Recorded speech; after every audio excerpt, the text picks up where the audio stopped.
Welcome all of you. आप सभी का स्वागत है हमारे इस YouTube channel AD Singh physics के अंदर।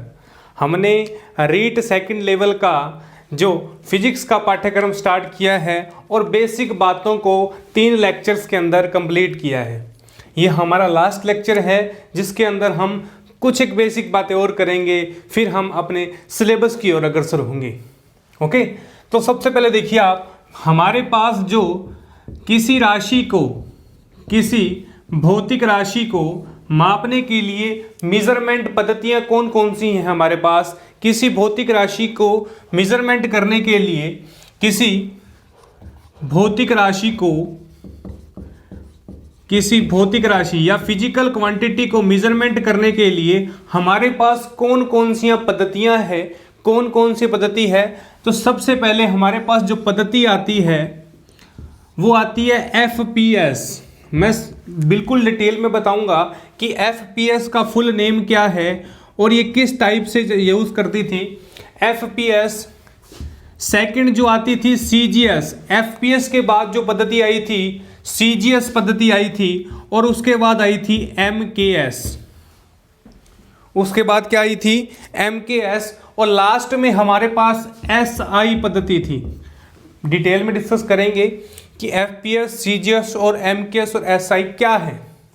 ओके, तो यहां से देखिए आप, FPS पद्धति जो सबसे पहले पद्धति आई थी, FPS पद्धति कौन सी पद्धति? FPS पद्धति। अब देखिए, ब्रिटिश व फ्रेंच दो नाम है हमारे पास, ब्रिटिश और फ्रेंच। अब जो ब्रिटिश में दी गई थी, जो ब्रिटिश ने दी थी, वो ब्रिटिश के अंदर जो चलने वाली है वो FPS पद्धति है। फ्रेंच के बाद चलने वाली है वो CGS व MKS है। तो ये आप याद रखना है इसको। ओके, तो FPS का फुल नाम क्या होगा, पूरा नेम क्या होगा? देखिए, FPS का मतलब फुट, P से पाउंड और S से सेकंड। क्या होगा? सेकंड। Foot, pound, second. देखिए यहां पर फुट क्या है, लंबाई को मेजरमेंट कर रहा है। पाउंड क्या है, उसके वॉल्यूम को, उसकी क्वांटिटी को मेजरमेंट कर रहा है। और सेकंड क्या है, समय को रिप्रेजेंट कर रहा है। क्या कर रहा है? समय को रिप्रेजेंट कर रहा है। ओके, तो ब्रिटिश पद्धति के अंदर कौन सी है हमारे पास? FPS पद्धति है। अगर एग्जाम में क्वेश्चन आए कि ब्रिटिश मापन पद्धति का नाम बताइए, तो ब्रिटिश मापन पद्धति कौन सी है हमारे पास? FPS पद्धति है। कौन सी पद्धति है? FPS पद्धति है। सेकंड पद्धति देखिए आप, जो फ्रेंच के अंदर थी, CGS। अब C से क्या होगा? सेंटीमीटर। क्या होगा? सेंटीमीटर। और G से क्या होगा? ग्राम। क्या होगा? ग्राम। और S से क्या होगा? सेकंड। क्या होगा? सेकंड। अब ये भी देख लीजिए आप। अब देखिए, सेंटीमीटर किसकी क्या चीज मेजरमेंट करता है? लंबाई मेजरमेंट करता है। क्या करता है? लंबाई। और क्या है? ग्राम क्या मेजरमेंट करता है? उसका वेट मेजरमेंट करता है। क्या करता है? वेट मेजरमेंट करता है, वजन मेजरमेंट करता है। ओके, और थर्ड हमारे पास जो सेकंड है वो समय को रिप्रेजेंट कर रहा है। ओके, CGS के बाद कौन सी पद्धति आई थी हमारे पास? CGS के बाद हमारे पास MKS पद्धति थी, जिसे M मतलब मीटर, M से मीटर, और K से kg किलोग्राम, K से किलोग्राम, S से सेकंड। क्या आएगा? S से सेकंड।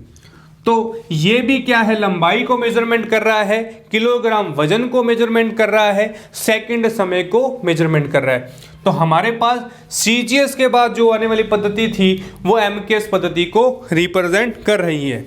ओके, अब बड़ी ही महत्वपूर्ण बात है, MKS के बाद जो पद्धति आई थी वो SI पद्धति थी। इसे अंतरराष्ट्रीय पद्धति भी कहा जाता है। इसे अंतरराष्ट्रीय पद्धति भी कहा जाता है। तो ब्रैकेट के अंदर आप लिख लीजिए अंतरराष्ट्रीय पद्धति, अंतरराष्ट्रीय पद्धति SI पद्धति, अंतरराष्ट्रीय पद्धति। ओके, तो ये जो पद्धति थी 1971 एंड 72 के अराउंड आई थी और इसका जो इम्प्लीमेंट होना शुरू हो गया था 75 और 76 के अंदर, कि 1971 या 2 के अंदर इस पद्धति को लाया गया था और 75 और 76 सन के अंदर इसे इम्प्लीमेंट करना शुरू कर दिया गया था। और महत्वपूर्ण बात क्या है कि SI पद्धति से पहले कौन सी पद्धति थी हमारे पास, MKS पद्धति। तो एग्जाम में इस तरीके का क्वेश्चन भी आ सकता है कि SI पद्धति का निर्माण, क्वेश्चन आप लिख लीजिए, मैं ऊपर नोट कर देता हूं क्वेश्चन, SI पद्धति का निर्माण किस पद्धति से हुआ है। देखिए SI पद्धति का निर्माण किस पद्धति से हुआ है, तो कौन सी पद्धति है वह MKS पद्धति है। कौन सी पद्धति है, MKS पद्धति। और MKS का वहां पर मीटर, किलोग्राम और सेकंड, इस तरीके से 4 ऑप्शन हो सकते हैं, या मीटर किलोग्राम की जगह ग्राम दे सकता है, सेकंड की जगह सेकंड दे सकता है, कुछ हल्का फुल्का चेंज कर 4 ऑप्शन बनाए जा सकते हैं। ओके, तो एग्जाम के अंदर क्या है, इंपॉर्टेंट क्वेश्चन है कि SI पद्धति, मानक SI पद्धति जो है वो उससे पहले चलने वाली पद्धति या उसका निर्माण किस पद्धति से हुआ है, वो MKS पद्धति से हुआ है। ओके, तो MKS ये हमारे पास मापन की पद्धतियां हैं, मेजरमेंट के मेथड्स हैं। कौन कौन सी पद्धतियां हमारे पास, सबसे पहले जो ब्रिटिश की पद्धति है वो FPS, foot, pound and second. फिर हमारे पास आता है फ्रेंच, सेंटीमीटर, ग्राम, सेकंड। MKS आती है मीटर, किलोग्राम, सेकंड। और SI पद्धति आती है हमारे पास, जो SI पद्धति है अंतरराष्ट्रीय पद्धति कहा जाता है। ओके, तो ये हमारे पास मेजरमेंट की पद्धतियां हैं, मेजरमेंट की पद्धतियां हैं। अब देखिए हम नेक्स्ट बात करेंगे विमीय सूत्र की, डायमेंशनल फॉर्मूले की। आज हम बहुत से टॉपिक के डायमेंशनल फॉर्मूले को बना के जाएंगे। डायमेंशनल फॉर्मूला किस तरीके से लिखा जाता है उसको हम यहाँ पर बनाएंगे, क्योंकि डायमेंशनल फॉर्मूले से हम उनकी यूनिट लिख सकते हैं। यदि हम एग्जाम के अंदर ये क्वेश्चन आ जाए कि वेग का विमीय सूत्र क्या होगा, वेग का विमीय सूत्र क्या होगा, तो हमारे पास 4 ऑप्शन होंगे। यदि हम विमीय सूत्र जानना चाहते हैं या विमीय सूत्र हमें आते हैं, तो हमारा वहां पर एक नंबर का एक क्वेश्चन सही हो सकता है। ओके, तो बड़े ही आराम से करेंगे अपन, और बड़े ही इजी तरीके से हम क्या करेंगे, मेजरमेंट की पद्धतियां करेंगे, विमीय सूत्र करेंगे। और मुझे लगता है कि सभी विद्यार्थियों को विमीय सूत्र आता है, परंतु हमारा जो फर्ज है क्या कि हम जो पुराना सिलेबस है, पुरानी बातें हैं, नींव को मजबूत करना है। क्योंकि आप सभी विद्यार्थी बहुत साल से फिजिक्स के टच पर नहीं है, क्योंकि रीट का विद्यार्थी है, उसने बीएड भी की है, तो बहुत साल से 11वीं और 12वीं जो हमारा बेस है फिजिक्स का, उससे टच में नहीं है। तो मैं ये बेसिक कॉन्सेप्ट को क्लियर करूंगा कि जब तक हमारी नींव मजबूत नहीं होगी हम बिल्डिंग को खड़ी नहीं कर पाएंगे। ओके, तो देखिए विमीय सूत्र, डायमेंशनल फॉर्मूला। ओके, किसी भौतिक राशि की मूल राशियों को, डायमेंशनल फॉर्मूला सुनिए आप, किसी भौतिक राशि की मूल राशियों को व्यक्त करने के लिए विमीय सूत्र लिखा जाता है। क्या लिखा जाता है, डायमेंशनल फॉर्मूला लिखा जाता है। ओके, तो डायमेंशनल फॉर्मूला, सबसे पहले हम इजी फॉर्मूला करेंगे जो हमारे बेसिक सी बातों पर निर्भर करता है। देखिए दूरी व लंबाई, स्टार लगा के लिखिएगा, दूरी व लंबाई। अब देखिए दूरी व लंबाई, अब दूरी किस में मापी जाती है, मीटर के अंदर। किस में, मीटर के अंदर। और हम जो पद्धति यूज करते हैं वो कौन सी पद्धति यूज करते हैं, MKS पद्धति यूज करते हैं। तो हमारे पास सबसे पहले मास, लेंथ और टाइम, 3 तरह के क्या होते हैं, मान, मेजरमेंट होते हैं, मान होते हैं सूत्र के अंदर। तो जहां पर हमें मास मिलेगा हम मास की पावर लिखेंगे, और लेंथ मिलेगी तो लेंथ की पावर, टाइम मिलेगा तो टाइम की पावर। ओके, तो यहां पर देखिए मेरे पास जो लंबाई है वो मीटर में होती है, तो देखिए मास यहां पर क्या होगा 0, क्योंकि यहां पर कोई मास की बात नहीं कर रही, कोई द्रव्यमान नहीं है, लंबाई से मतलब है हमें, तो क्या आएगा यहां पर m0 L1, समय की कोई बात नहीं है दूरी के अंदर, तो क्या आएगा यहां पर t0। ओके, सेकंड देखिए आप, सेकंड बात करूंगा मैं चाल की। चाल का मतलब स्पीड से है, तो चाल का फॉर्मूला क्या होता है, दूरी बटे समय। तो यहां से हमें विमीय सूत्र किस तरीके से प्राप्त होगा, यदि दूरी का मास 0 होगा, द्रव्यमान 0, लेंथ कितनी है 1 है, टाइम कितना है 0 है, अपॉन ये क्या होगा समय क्या है हमारे पास, मास 0, लंबाई 0, समय की पावर 1 है, समय क्या है हमारे पास 1 है। ओके, तो यहां से हमें क्या प्राप्त होगा, यदि मैं इसकी पावर को ऊपर लेके जाऊं तो m0 का 0, L1 का जो लंबाई 1 है, t अपॉन के अंदर है, अगर मैं इसे ऊपर लेके जाऊंगा तो -1 होगा, तो हमारा विमीय सूत्र क्या होगा, m0 L1 t-1। Okay, third देखिए आप, थर्ड हमारे पास है वेग। अब वेग का फॉर्मूला क्या होगा, इसे वेलोसिटी कहते हैं, वेलोसिटी, और वेलोसिटी क्या होती है, विस्थापन बटे समय, डिस्प्लेसमेंट बटे time, displacement upon time. Okay, तो विस्थापन क्या है, एक दूरी को मेजरमेंट कर रहा है, यहां पर द्रव्यमान का कोई जिक्र नहीं है, तो हमारे पास क्या आएगा m0 L1 t0, क्योंकि यहां पर टाइम की बात नहीं की गई है। समय के देखिए, समय के अंदर ना तो द्रव्यमान होगा ना लेंथ होगी, ओनली फॉर टाइम होगा, m0 L0 t1, और यहां पर हमारे पास क्या आ जाएगा t-1, क्योंकि ये पावर क्या जाएगी, ऊपर जाएगी, ओके, अब एक बात नोट कीजिए आप, चाल और वेग का विमीय सूत्र इक्वल होता है, समान होता है। देखिए आप, चाल और वेग का जो विमीय सूत्र है वो क्या है, समान है। ओके, अब बात करूंगा त्वरण के बारे में, एक्सेलेरेटर के बारे में। त्वरण क्या होता है, वेग में परिवर्तन की दर। तो ये सारी जो हम फॉर्मूले कर रहे हैं ये हम 1 by 1 प्रूव भी करेंगे बड़े ही प्यार से। ओके, तो वेग में परिवर्तन, वेग अपॉन टाइम, समय वेग में परिवर्तन की दर अपॉन समय, तो v अपॉन टी यानी वेग और टाइम, और वेग की हमने क्या निकाली है, यहां से क्या निकाली है, विमीय सूत्र। और यदि नहीं निकालना चाहते तो यहां पर हमें वेग का फॉर्मूला पता है, विस्थापन बटे समय, क्या आएगा, विस्थापन बटे समय, और समय हमारे पास ऑलरेडी है, तो समय का समय के साथ क्या होगा मल्टीप्लाई होगा।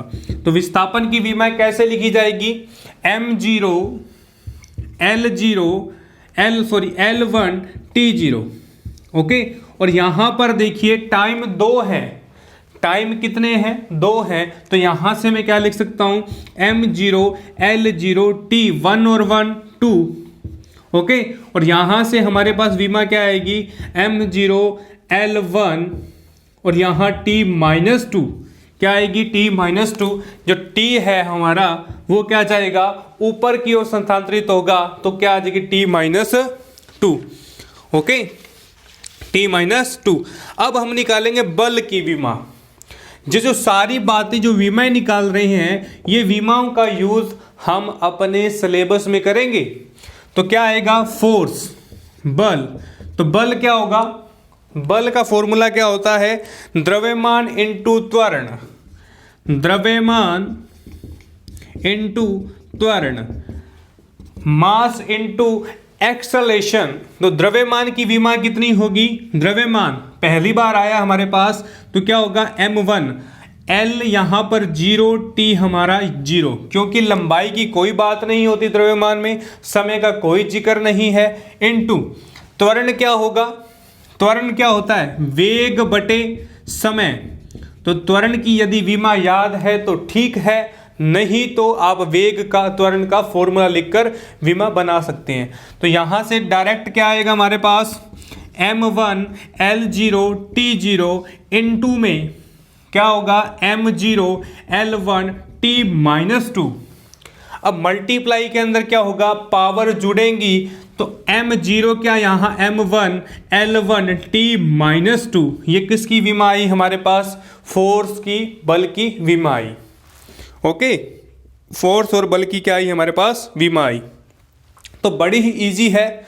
और इसके अंदर देखिए, इसके अंदर कुछ भी नहीं है। विमीय फॉर्मूला के अंदर जो हमारे पास विमीय फॉर्मूला है, विमीय फॉर्मूला किस तरीके से हमें लिखा जाता है? डायमेंशनल फॉर्मूला इस तरीके से हम पैटर्न को शो आउट करते हैं। ओके, तो इसी तरीके से कार्य का फॉर्मूला लगाएंगे तो कार्य की विमा निकाल सकते हैं, जड़त्व की निकाल सकते हैं, हम किसी भी पॉइंट्स की डायमेंशनल फॉर्मूले को निकाल सकते हैं।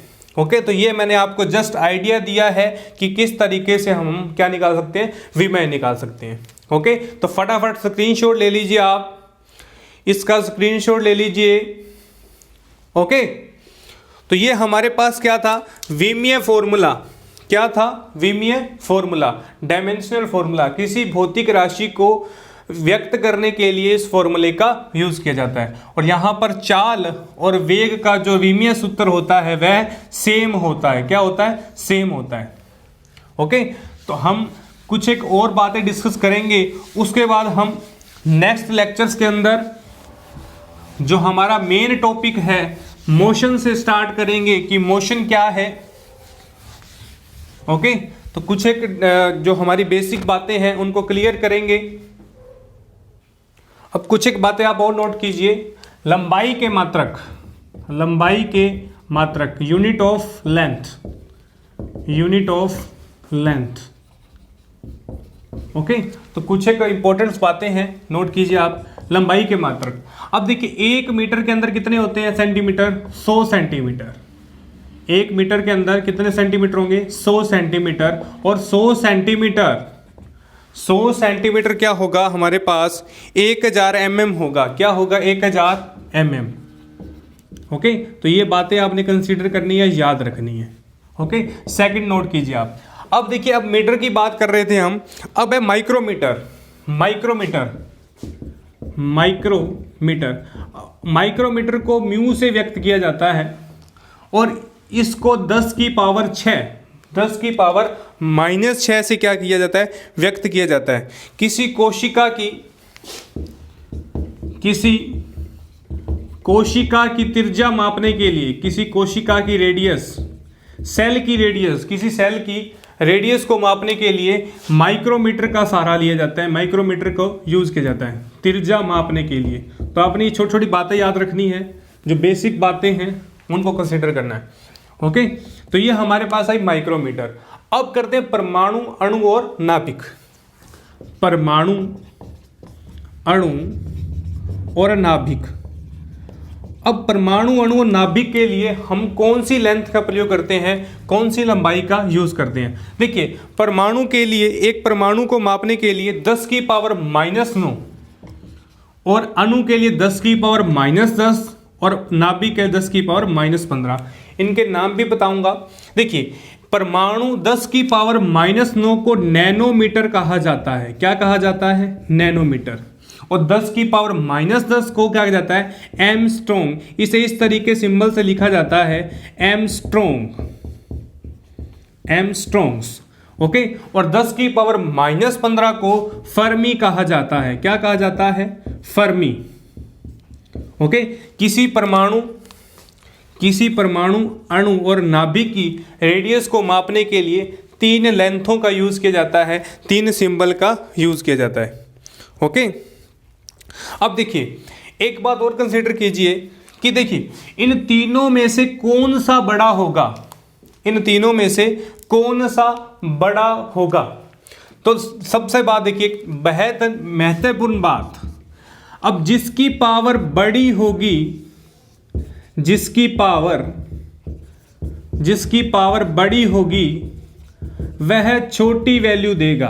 क्या देगा? छोटी वैल्यू।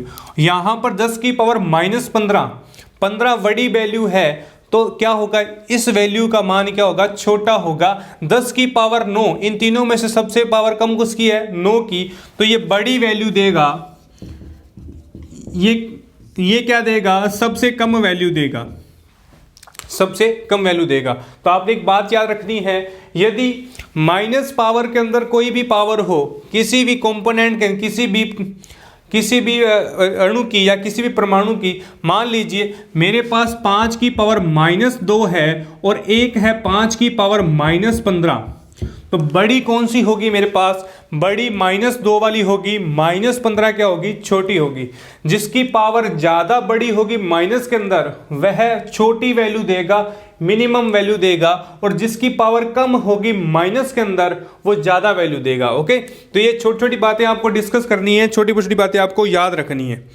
ओके, अब देखिए एक वेवलेंथ की, अब ये भी नोट कर लीजिए, वेवलेंथ की लंबाई को मापने के लिए, किसी तरंग की लंबाई को मापने के लिए 10 की पावर -9 व 10 की पावर -10 एमस्ट्रॉन्ग। अब 10 की पावर -10 को अकेला एमस्ट्रॉन्ग भी कहा जाता है। कहने का मतलब 10 की पावर -10 बराबर 1 एमस्ट्रॉन्ग। ओके, तो ये बातें आपने याद रखनी है, ये बातें आपने कंसीडर करनी है। ओके, तो ये बातें क्या थी, लंबाई को मापने की यूनिट, लेंथ को मापने की यूनिट। अब एक छोटी सी बात और लिखिए आप, अब देखिए एक गज के अंदर, अब मैं एक गज के अंदर कितने होते हैं, 3 फीट होते हैं। कितने फीट होते हैं एक गज के अंदर, 3 फीट होते हैं। ये छोटी छोटी बातें आपको आनी चाहिए ताकि हमारा जो स्टार्टिंग का बेस है वो क्लियर हो। ओके, और 1 फीट के अंदर कितने होते हैं हमारे पास, 1 फीट के अंदर 12 इंचेस होते हैं। कितने इंचेस होते हैं, 12 इंचेस। तो एक गज के अंदर कितने होंगे, 36 इंच होंगे। कितने इंच होंगे, 36 इंचेस होंगे। ओके, तो एक गज के अंदर 36 इंच हमारे पास उपलब्ध रहेंगे, 36 इंच हमारे पास करेंगे, उपलब्ध रहेंगे। ओके, तो स्क्रीनशॉट ले लीजिए आप फटाफट। लंबाई के unit of length, unit of length क्या है, 1 मीटर के अंदर 100 सेंटीमीटर, और 100 सेंटीमीटर बराबर 1000 mm। माइक्रोमीटर को 10 की पावर -6, जो कोशिका की रेडियस मापने के यूज की जाती है।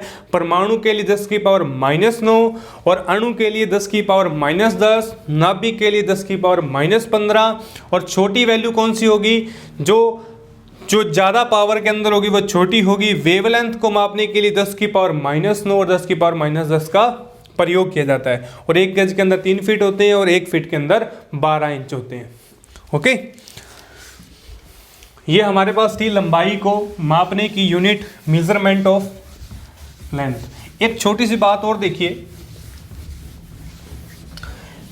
अब हमारे पास जो एक बात है कि कौन सा मात्रक समय का नहीं है, या 1 वर्ष। अब देखिए, अब हमें रेडियस फाइंड करना है। 1 वर्ष में प्रकाश द्वारा चली गई दूरी। अब ये इंपॉर्टेंट क्वेश्चन आता है, मुझे याद आ गया और मैं आपको ये कंसीडर करवा रहा हूं कि 1 वर्ष में प्रकाश द्वारा चली गई दूरी। ओके, तो हमें पता है कि 1 सेकंड में प्रकाश वर्ष की चाल कितनी होती है, 3 × 10 की पावर 8 मीटर प्रति सेकंड। 1 सेकंड के अंदर हमारे पास इतनी वैल्यू होती है। और हमें कितनी पूछी है, 1 ईयर के अंदर, 1 वर्ष के अंदर। कितने वर्ष के अंदर, 1 वर्ष के अंदर। तो सबसे पहले यहां नोट कर लीजिए 1 ईयर। अब 1 ईयर है, सबसे पहले यहां देखो 1 सेकंड हमें पता है, 1 सेकंड हमें पता है। अब 60 सेकंड, 1 मिनट के अंदर कितने सेकंड होते हैं, 60 सेकंड। और 1 मिनट के अंदर कितने सेकंड होते हैं, 60 सेकंड। 1 आवर के अंदर कितने मिनट होते हैं, 60 मिनट।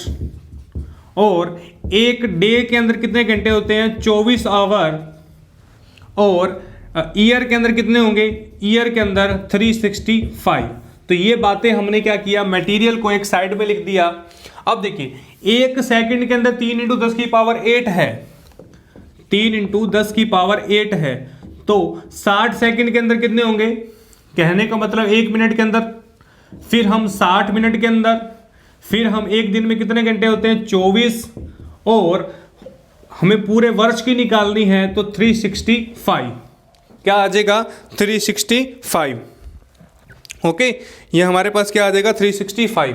तो यहां से कैलकुलेशन करने के बाद 9.4 10 की पावर 15 m, 10 की पावर 15 m। तो आपसे ऑप्शन के अंदर पूछे कि एक वर्ष में प्रकाश द्वारा चली गई दूरी कितनी है, तो 9.4 10 की पावर 15, 9.4 10 की पावर 15। ओके, तो 9.4 है हमारे पास, या ऐसे एक ऑप्शन और आता है हमारे पास 9.46 10 की पावर 15 मीटर, और यदि मीटर में ना देकर किलोमीटर में दे तो क्या होगा हमारे पास, किलोमीटर में क्या होगा, 1 किलोमीटर 1000 मीटर, तो 1000 से डिवाइड करेंगे तो 9.46 × 10 की पावर 12 किलोमीटर, 12 किलोमीटर। ये 3 ऑप्शन आपके ऑप्शंस के अंदर हो सकते हैं, क्वेश्चन के ऑप्शन के अंदर हो सकते हैं। ओके, तो ये हमारे पास क्या है, एक वर्ष में प्रकाश द्वारा चली गई दूरी, प्रकाश द्वारा चली गई दूरी। ओके, तो ये बातें थी हमारी बेसिक। अब देखिए हम आभूषणों को किस तरीके से रेडियस मापते हैं, हम आभूषणों को किस तरीके से मेजरमेंट करते हैं, वो भी आप देख लीजिए। आप हम बाजार में सोना खरीदने जाते हैं तो सोनार को कहते हैं कि हमें 24 कैरेट का, हमें क्या चाहिए, 24 कैरेट का क्या चाहिए, गोल्ड चाहिए, क्या चाहिए, 24 कैरेट का गोल्ड चाहिए। बाजार के अंदर हम जब भी गोल्ड खरीदने जाते हैं तो उसे एक स्पेशली बात कहते हैं कि 24 कैरेट का गोल्ड चाहिए हमें। और ये 24 कैरेट क्यों, क्योंकि 24 कैरेट गोल्ड 100% क्या होता है, प्योर होता है, शुद्ध होता है। 24 कैरेट गोल्ड है वो 100% शुद्ध होता है, क्या होता है, 100% शुद्ध। ओके, तो आपसे क्वेश्चन पूछ ले, आपसे क्वेश्चन पूछ ले कि 18 कैरेट सोने की शुद्धता बताइए, 18 कैरेट सोने की शुद्धता बताइए, शुद्धता बताइए। क्वेश्चन किस तरीके से भी आ सकता है। देखिए अब आपके मन में क्वेश्चन है कि सर हमें आ रहे सिलेबस में तो ये टॉपिक नहीं है, परंतु ये बेसिक बातें हैं, ये फिजिक्स की स्टार्टिंग की बातें हैं कि हमें पता होना चाहिए कि मेजरमेंट के लिए गोल्ड की मेजरमेंट किस तरीके से की जाती है। देखिए 18 कैरेट सोने की शुद्धता, 18 कैरेट गोल्ड की क्या है, प्योरिटी बतानी है। तो हमें पता है कि 24 कैरेट सोना क्या होगा, 100% होता है, क्या होता है, 100%। यदि 24 कैरेट सोना 100% है तो 18 कैरेट क्या होगा, 18 कैरेट 100/24 × 18, 100/24 × 18। ओके, तो 24 कैरेट 100 है तो 18 कैरेट कितना होगा, 100/24 × 18।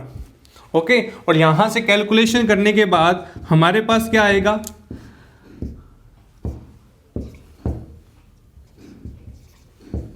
यहां से 75%, 75%। और हम कह सकते हैं कि 18 कैरेट सोना क्या होगा, 75% शुद्ध होता है। जो 18 कैरेट सोना होता है वो 75% शुद्ध होता है। ओके, तो ये आभूषण को मापने के लिए क्या है, यूनिट है। आभूषण को मापने के लिए, मापने की यूनिट। ओके, आभूषण को मापा जाता है। ओके, तो ये द्रव्यमान को मापना है।